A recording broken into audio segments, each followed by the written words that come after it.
बतलाते हैं पुनरपि भावनांतरम आह, और भी अन्य कैसी कैसी भावनाएं भानी है। व्रती कैसी चिंतन करे, कैसी भावनाएं भाए। तो मैं तो ये कहता हूं इससे सुंदर भावनाएं दुनिया में कोई नहीं, दुनिया में इससे सुंदर भावना कोई नहीं भा सकता। क्या प्यारी भावना भाई, मुझे तो बार बार वो पंक्तियां याद आती हैं। प्रेम भाव हो सब जीवों में, गुणी जनों में हर्ष प्रभु, करुणा स्रोत बहे दुखियों पर, दुर्जन में मध्यस्थ विभु। वही पंक्ति इन्होंने यहाँ पे लिख दी। पूरे समग्र जिन शासन को वैचारिक पक्ष दे दिया, व्यवहारिक पक्ष दे दिया कि हम संसार में क्या करें। सर्वत्र आत्म पक्ष दिया, लेकिन ये एक व्यवहार पक्ष है कि दुनिया के साथ आपका व्यवहार कैसा हो। तो क्या दिया? मैत्री प्रमोद कारुण्य माध्यस्थ्यानि च सत्व गुणादिक क्लिश्यमाना विनयेषु। बोलिए।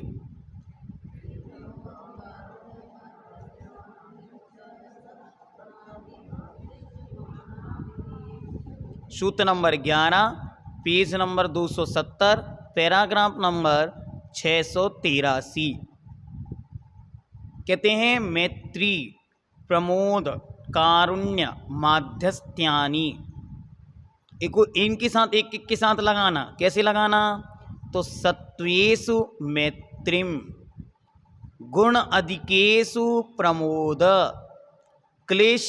क्लिश्यमान्येषु कारुण्य और अविनयेषु माध्यस्थ। अभी आगे आचार्य बतलाएंगे, अभी तो मात्र हिंदी के लिए समझने के लिए, आपको अर्थ लगाने के लिए सूत्र को देखना। क्या? सत्वेषु, सत्व में, प्राणी मात्र में मित्रता, गुण अधिकेषु, जो गुणों में अधिक हैं उनके प्रति प्रमोद, और क्लिश्यमानेषु, जो क्लिश्यमान्य हैं, पीड़ित हैं, उनमें कारुण्य, और अविनयेषु, जो अविनयी हैं, उनके प्रति माध्यस्थ का भाव रखना। कैसे रखना उसको आगे बता दो। ये दुनिया की सबसे सुंदर भावनाएं हैं, इसलिए इनको रोज पढ़ो, चिंतन करो, इनका घंटों बैठकर इन पे विचार करो, इनमें हमने कितना स्वीकार किया। परेशान दुखानुपत्य अभिलाषो मैत्री।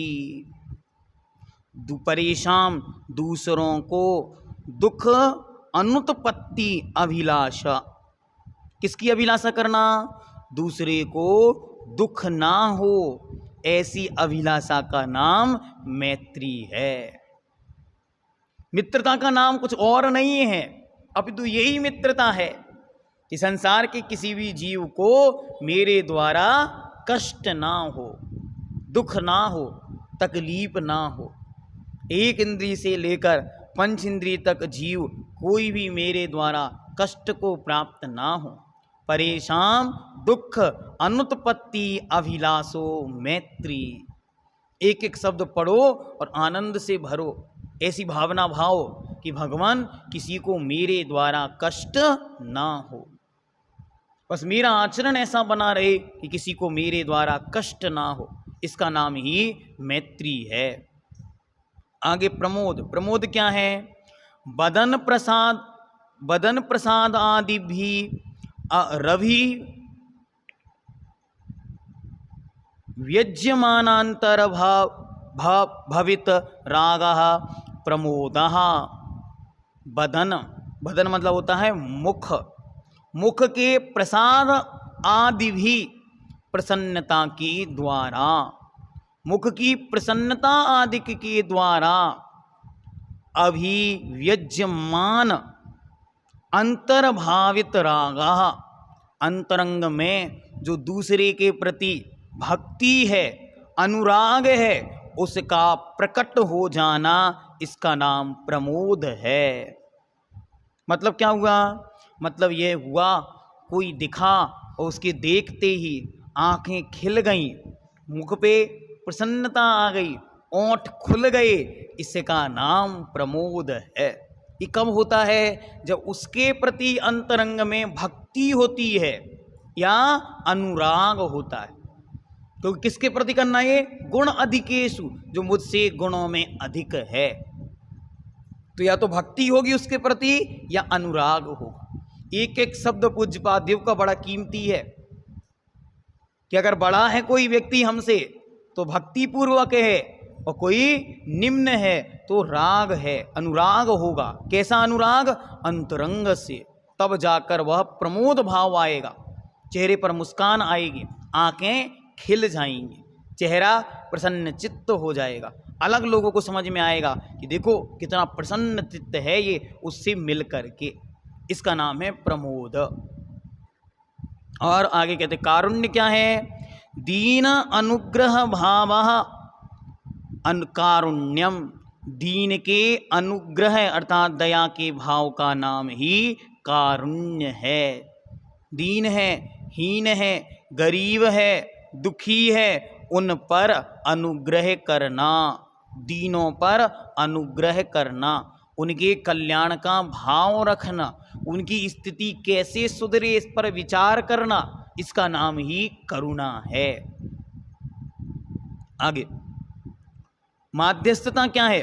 राग द्वेष पूर्वक पक्षपाता अभावो।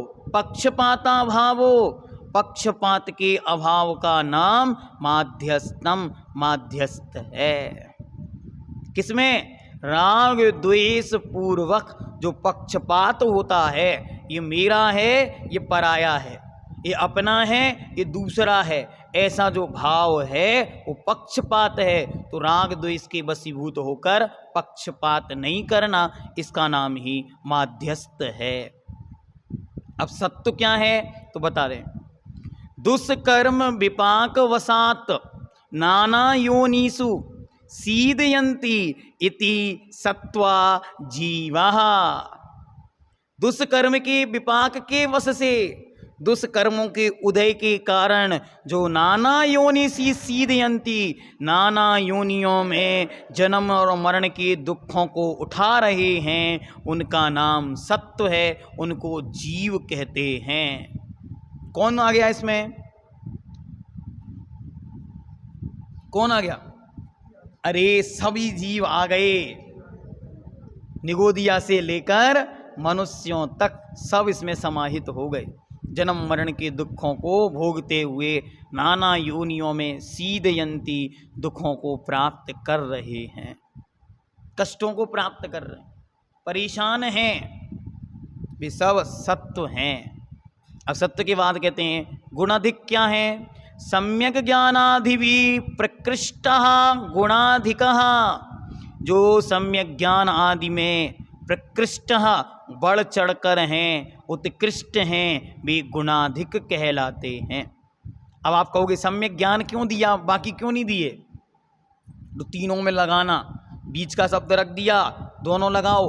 सम्यक दर्शन, सम्यक दृष्टि, सम्यक ज्ञान, सम्यक ज्ञानी, सम्यक चारित्र, सम्यक चारित्री, ये सब गुणाधिक हैं। अच्छी तरह विचार करके, हाँ। और विनय में भी ये ध्यान रखना है कि सम्यक दृष्टि, सम्यक दर्शन और सम्यक दर्शन के साधन, सम्यक ज्ञान, सम्यक ज्ञानी और सम्यक ज्ञान के साधन, जिनवाणी, शास्त्र, किताब, कॉपी, पेन, पेंसिल आदि, और सम्यक चारित्र, सम्यक चारित्री और सम्यक चारित्र के साधन, इन सब की विनय करना। अब लोग क्या करने लगे? उस पद की विनय तो है, लेकिन उसके साधनों की विनय नहीं है। इसलिए बहुत बुद्धिपूर्वक जिनालय की भी विनय है, जिनालय की भी वैयावृत्ति है। क्यों? सम्यक्त का साधन है। इसलिए हमारे यहाँ एक बहुत अच्छा सिस्टम चल गया। क्या? सारा काम पुजारी करे, माली करे, हम लोग तो देखने वाले हैं। कहीं पानी भी गिर जाए तो साफ नहीं कर सकते। क्या चाहिए उनको? माली को बुलाओ, माली को। कोई एक थाली लगवानी है, किसको बुलाओ? पुजारी को बुलाओ। आप लोग क्यों करोगे? नहीं, अपन कुछ नहीं करते। ये ध्यान रखो, क्या है ये? सम्यक्त का साधन है। सम्यक्त के साधन की भी विनय होगी। इसलिए मकर जाला दिख रहा है तो आप क्या कर रहे थे? रोज मंदिर आते हो, तो 15 दिन से क्या देख रहे थे? अब लग गया, आप क्या कहोगे? हम तो अहिंसक हैं, अभी हम इसको दूर करेंगे तो मकड़ी का क्या होगा? अरे लगा क्यों? ये आपकी बुद्धि कहाँ गई? हर 7वें दिन आप झाड़ू लगाते, ऊपर से सफाई करवाते या करते, तो क्या मकर झाड़ा लगता? नहीं लगता। ये विवेक कहलाता। इदम कर्तव्यम इदम ना कर्तव्यम इति भावनीयम। क्या करना है क्या नहीं करना, अब आप बताओ। यही तो मैं कह रहा हूं, लगा क्यों? विचार करो, करो, साफ करो, और क्या है? उसकी तो चर्चा ही मत करो। लगा क्यों? यह आपका प्रमाद है। भैया जी घर में जिनवाणी रखी थी, दीमक लग गई, अब क्या करें? अब प्रायश्चित करो। क्यों? दीमक आपके कारण लगी। हाँ, क्या कहा? हाँ, नौ,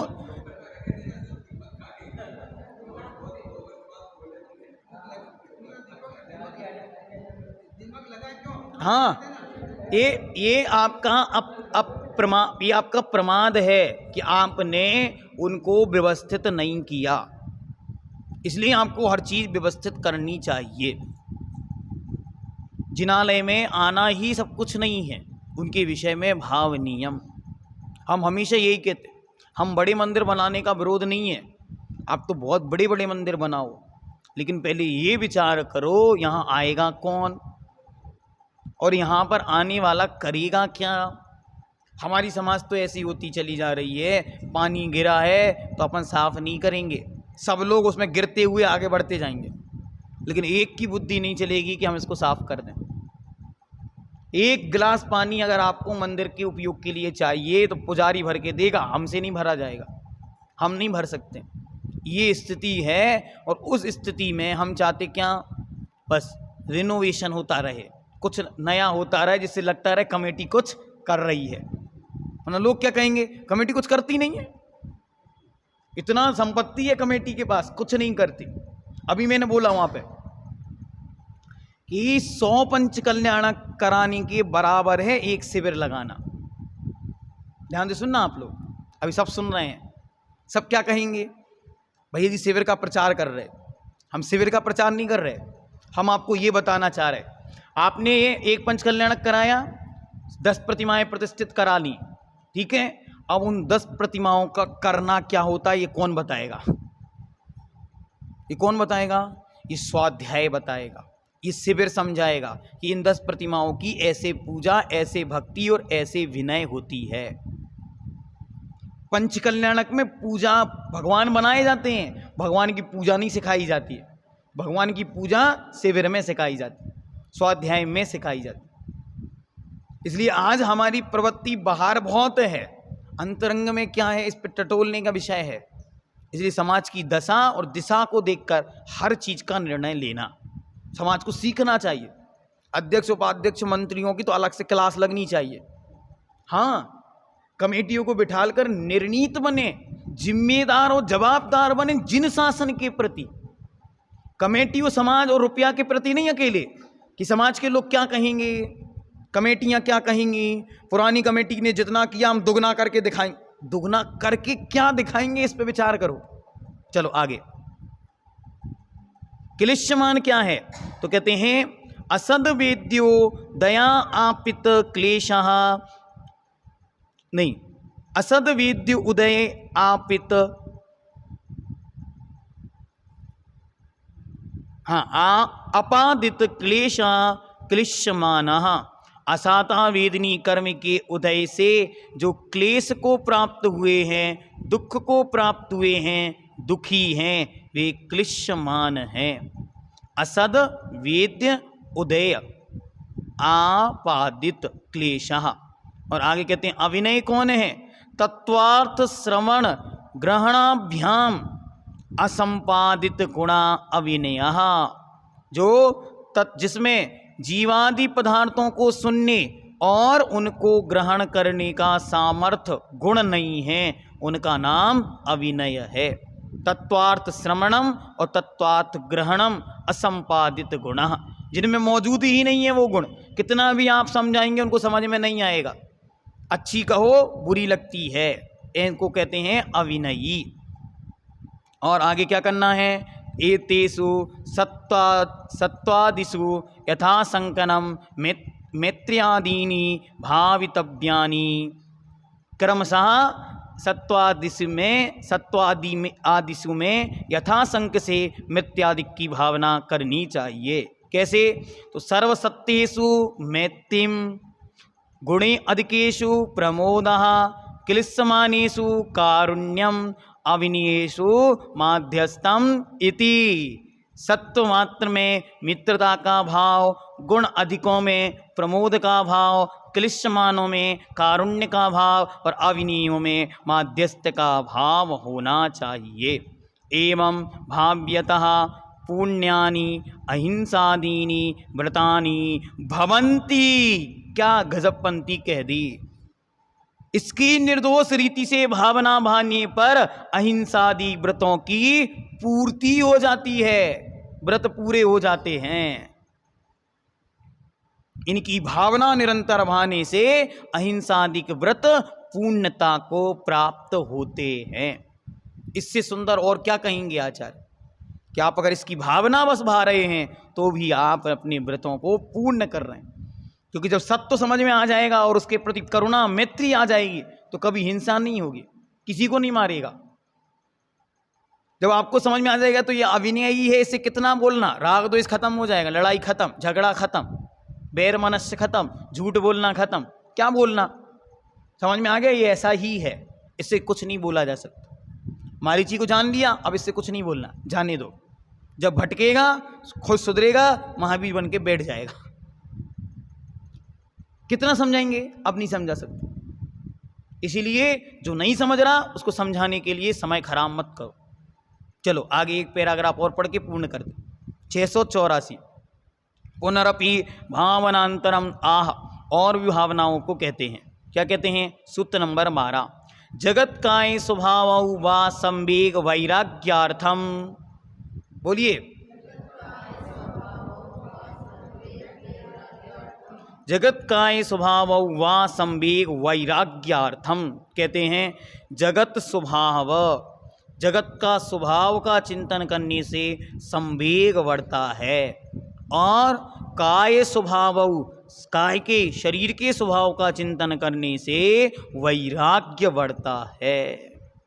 संवेग और वैराग्य के लिए जगत के स्वभाव और शरीर के स्वभाव की भावना करनी चाहिए।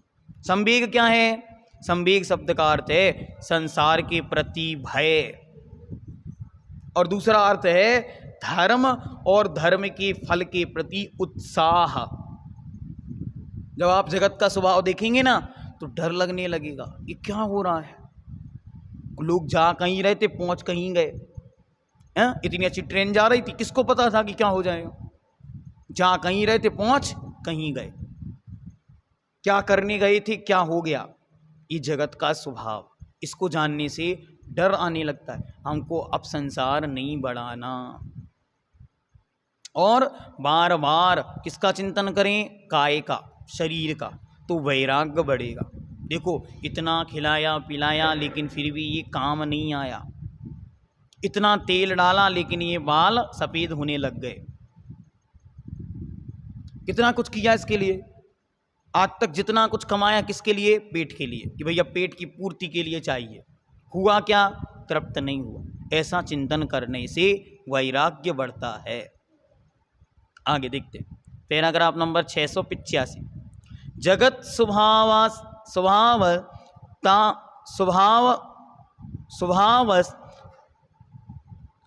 तावदानी, ओम फिर से, जगत स्वभावः तावत् अनादि निधनो वेत्यासन झल्लरी मृदंग निभा। जगत क्या है, तो जगत का स्वभाव यथा जैसे, जगत अनादि निधन, अनादि अनिधन, अनादिकाल से है और अनंत काल तक रहेगा, अनिधन जिसका अंत होने वाला नहीं है, बेत्रासन झल्लरी और मृदंग निभ मृदंग के समान है। वेत्रासन नीचे वाला लोक ऐसे वेत्रासन के समान, स्टूल के समान है, और मध्य लोक झल्लरी के समान है, और ऊपर का लोक कैसा है? मृदंग के समान, ढोलक के समान है। तीनों लोग बता दिए एक उदाहरण में। क्या उदाहरण दिया? वेत्रासन, झल्लरी, झल्लरी मतलब झालर, तो मध्य लोक कैसा है? एक झालर के समान, ऊपर मृदंग के समान, ढोलक के समान। अत्र जीव अनादि संसारे अनंत कालम नाना योनिषु दुखम भोजनम भोजम भोजम पर्टयन्ति। क्या पंक्तियां लिखते हैं यहाँ। यह जीव अनादिकाल से अनंत संसार में, अनादि संसार में अनंत काल से नाना योनियों में दुखों को भोग भोग कर घूम रहा है।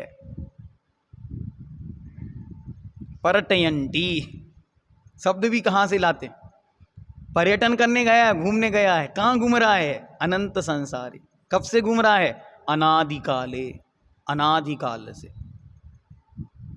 चा नाचा अत्र किंचित नियमित अस्ति, और यहाँ पर कुछ भी नियत नहीं है। नाचा अत्र यहाँ किंचित नियतम अस्ति, कुछ भी यहाँ नियत नहीं है। कुछ लोग कहते हैं नियतवाद, सब कुछ यहाँ पे फिक्स्ड है, तो एकांत में दृष्टि हो जाएंगे। नियत मिथ्यात, इसलिए कुछ भी नियत नहीं है, कभी भी कुछ भी हो रहा है, यही संसार है। आगे क्या कहते हैं? जल बुद बुद उपम जीवितम, जीवन कैसा है? पानी के बुलबुले के समान। जल बुद बुद उपम, जल बुद बुद उपमम जीवितम, पानी के बुदबुदे के समान जीवन है, देखते ही देखते बुझ जाता है। और कैसा है? विद्युन मेघादि विकार चपला भोग संपदा इति, और भोग संपदा कैसी है? जैसे बिजली और मेघों की चमक है, जैसे इंद्रधनुष है, वैसी स्थिति इन भोगों की है। कैसे? इंद्रधनुष आया, आपने देखा, अरे अध्यक्ष जी इधर आओ, वहां बहुत सुंदर इंद्रधनुष है, जब तक ये पहुंचे तब तक गायब। कहाँ गया? अरे इतना सुंदर था। ऐसी भोगों का सौंदर्य है, देखते ही देखते गुजर गया। और क्या कहते? एवं आदि जगत स्वभाव चिंतनात् संसारात् संवेगो भवति, इस प्रकार जगत के स्वभाव का चिंतन करने से संसार से संवेग उत्पन्न होता है। चिंतन करो ऐसा। कैसा चिंतन करो? यह जगत अनादि निधन है, अनादिकाल से है और अनिधन है। कैसा है? नीचे का लोक वेत्तासन, झल्लरी और ऊपर मृदंग के समान है। यहाँ जीव अनादिकाल से अनंत योनियों में, नाना योनियों में अनादिकाल से भटक रहा है, और यहाँ पे कुछ भी नियत नहीं है। जीवन पानी के बुदबुदे के समान है, और इंद्रिय के विषय भोग धन संपत्ति कैसी है? इंद्रधनुष के समान और बिजली की चमक के समान है। अब काय के विषय में बता दूं। काय स्वभावश्च अनित्यता दुख हेतुत्वात् निस्सारता असुचित्वम इति। शरीर कैसा है? तो काय का स्वभाव है अनित्यता, हमेशा रहने वाला नहीं है। यही क्लास पढ़ रहा है और शाम को पता चला केस खत्म, पता ही नहीं है। अरे अभी तो मिले थे, ठीक थे, अभी तो बैठे थे हमारे साथ, अरे बैठे थे अब लेट गए, परमानेंटली गए। ये स्थिति है अनित्यता, हमेशा रहने वाला नहीं। और दूसरा दुख हेतुत्व, दुख का हेतु है। सारे दुख किसके निमित्त से उदय में आएंगे? शरीर के। कुछ भी कष्ट आना है तो शरीर के निमित्त से आएगा। और कैसा है? असुचित्वम, अपवित्र है इत्यादि। एवं आदि काय स्वभाव चिंतनत्वात् विषय राग निर्वृत्ते वैराग्यम उपजायते। इस प्रकार शरीर के स्वभाव, काय के स्वभाव के चिंतन करने से विषय राग से निर्वृत्ति रूप वैराग्य परिणामों का उत्पत्ति होती है, अर्थात वैराग्य उत्पन्न होता है। जितना जितना आप इसका चिंतन करेंगे, ये आसार है, उतना उतना वैराग्य का कारण बनेगा। इति जगत काय स्वभावौ भावितव्यौ, इस प्रकार जगत और काय के स्वभाव की भावना करनी चाहिए। बस यहाँ पर अच्छी तरह पहले पाप के विषय में भावनाएं बतलाई कि पाप को छोड़ने के लिए कैसी कैसी भावनाएं भानी। अब आगे संसार में रहता हुआ वह वृत्ति कैसी भावनाएं भाए, सम्यक दृष्टि जीव कैसी भावनाएं भाए, तो सत्ताधिक में मैत्री भाव हो, गुण अधिक में प्रमोद भाव हो, क्लिश्यमानों में करुणा भाव हो और अविनयी शिव में मध्यस्थ भाव हो, और निरंतर संसार और शरीर के विषय पर चिंतन करे, अटके नहीं। अरे हमारा शरीर तो 20 साल से स्वस्थ है ठीक है, लेकिन ये कब तक है, इस पे विचार तो करें कि यह अनित्य है, सदा रहने वाला नहीं है, दुख का हेतु है, निस्सार है और नियम से अपवित्र है। कितना भी स्नान करे, चंदन लेपन करे, सजाए, शरीर सौंदर्य करे, अच्छे अच्छे वस्त्र पहने, फिर भी यह पवित्र होने वाला नहीं है। इति मंगलम।